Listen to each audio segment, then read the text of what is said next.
1917 میں برطانیہ نے سقوط کیا، پوری دنیا میں خلافت عثمانیہ کو توڑا گیا۔ خلافت عثمانیہ ہوتی، خدا کی قسم ہے آج ایک دنیا کے کافر کو جرت نہ ہوتی کسی مسلمان کی طرف انگلی اٹھا کے دکھا دے۔ خلافت عثمانیہ نام کے خلافت کا نہیں تھا۔ آپ کے ترکی میں بیٹھا ہوا خلیفہ 90 دنیا کے ممالک اس کے نیچے تھے، وہ ترکی میں بیٹھ کے کہتا او بھائی اس ملک پہ حملہ کرو، تو 90 ممالک کی فوج اکٹھی ہو کے حملہ کرتی تھی۔ جرت نہیں ہوتی تھی کسی کافر کو اس کی طرف دیکھنے کی، لیکن دنیا کے کافر نے آپ کو جب کاٹنا چاہا، آپ کی جغرافیہ بنائی، آپ کی حدود بنائی، آپ کو ٹکڑے ٹکڑے میں آپ کو الگ الگ ملک دے دیا۔ اب نقصان کیا ہے؟ میرے ملک پاکستان میں حملہ ہو تو پڑوسی اسلامی ملک کہتا ہے بھئی میرے پہ تو نہیں ہوا نا، ان پہ ہوا ہے۔ مسلمان کی قدر نہیں ہے، اپنے جغرافیہ میں بیٹھ کے لڑ رہے ہیں۔ سن 1917 کے اندر جب آپ کے خلافت عثمانیہ ٹوٹ گئی تو اس کے بعد ایک معاہدہ ہوا، برطانیہ نے قبضہ کر لیا کس کے اوپر؟ فلسطین کے اوپر۔ جب قبضہ فلسطین کے اوپر برطانیہ کا ہوا، جیسے آپ کے بر صغیر پہ تھا، ہندوستان میں تھا، پاکستان میں تھا، ویسے ہی آپ کا کم فلسطین کے اوپر بھی تھا۔ انہوں نے پوری دنیا میں ایک معاہدہ کیا تھا جس کو کہتے ہیں معاہدہ بلفور۔ اس کو معاہدہ کا نام ہے بلفور۔ بلفور ان کا ایک جرنل تھا، اس کو کہتے تھے بالٹن بلفور۔ بالٹن بلفور ایک انگریز تھا، اس نے 1917 میں ایک معاہدہ دیا۔ اس معاہدے کے تحت پوری دنیا میں جتنے یہودی بکھرے ہوئے تھے، کوئی اٹلی میں تھا، کوئی جرمنی میں تھے، کوئی کدھر یہودی پڑے ہوئے تھے، اس نے پوری دنیا میں اعلان کیا اے پوری دنیا کے یہودی، کدھر تمہارے رہنے کی جگہ نہیں ہے، اگر تمہیں اپنی جگہ چاہیے تو فلسطین کے علاقوں کو تمہیں جگہ کے طور پہ دیں گے، آؤ اپنے ملک کو یہاں آباد کرو۔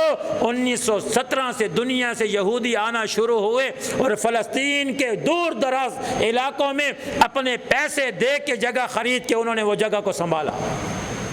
مسلمان سادے سودے تھے، ان کو اتنی لمبی سوچ نہیں آئی، انہوں نے کہا ساری دنیا میں ہٹلر نے ان کو ذلیل کیا ہے، چلو بھائی کچھ 200-400 آدمی ہمارے پاس مہمان بن کے آئے ہیں، ہم ان کو جگہ دے دیتے ہیں۔ مسلمانوں نے بطور خیر خواہی دور دراز علاقوں میں ان یہودیوں کو جگہ دی، لیکن یہودیوں کو اللہ تعالیٰ نے شاطرانہ ذہن عطا فرمایا، اور یہ ایسی بدبخت قوم ہے جس کا رب نے کہا ہے ان سے کوئی تمہارے معاہدے کبھی نہیں ہو سکتے، یہ کبھی معاہدوں کو تمہارے اختتام تک نہیں پہنچا سکتے۔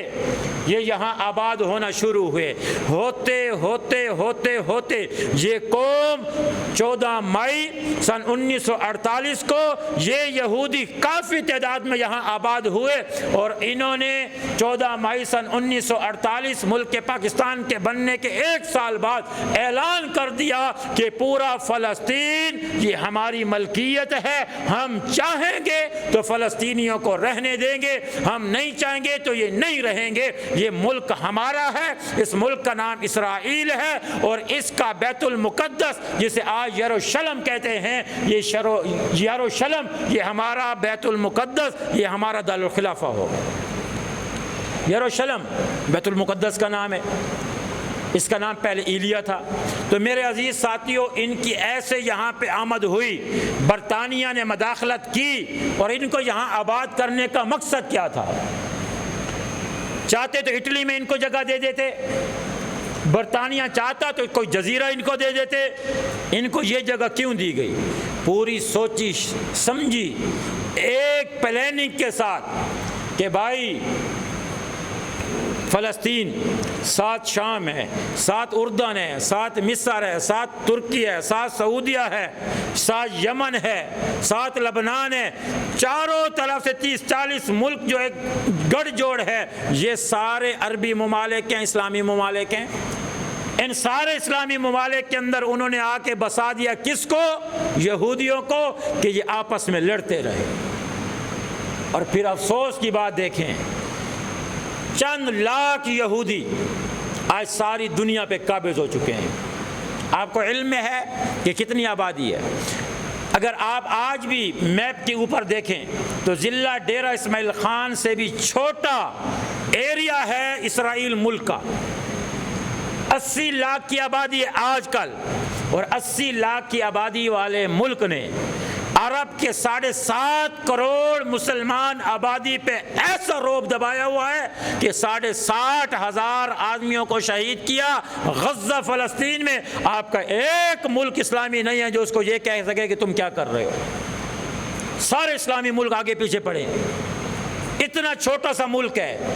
میں کہتا ہوں یہ سارے اسلامی ملک ایک دن میں پیشاب کریں، خدا کی قسم سیلاب میں ڈوب کے مر جائے گا، لیکن غیرت مر چکی اسلامی حکمرانوں میں جو یہ کہہ سکے کہ تم کیا کر رہے ہو۔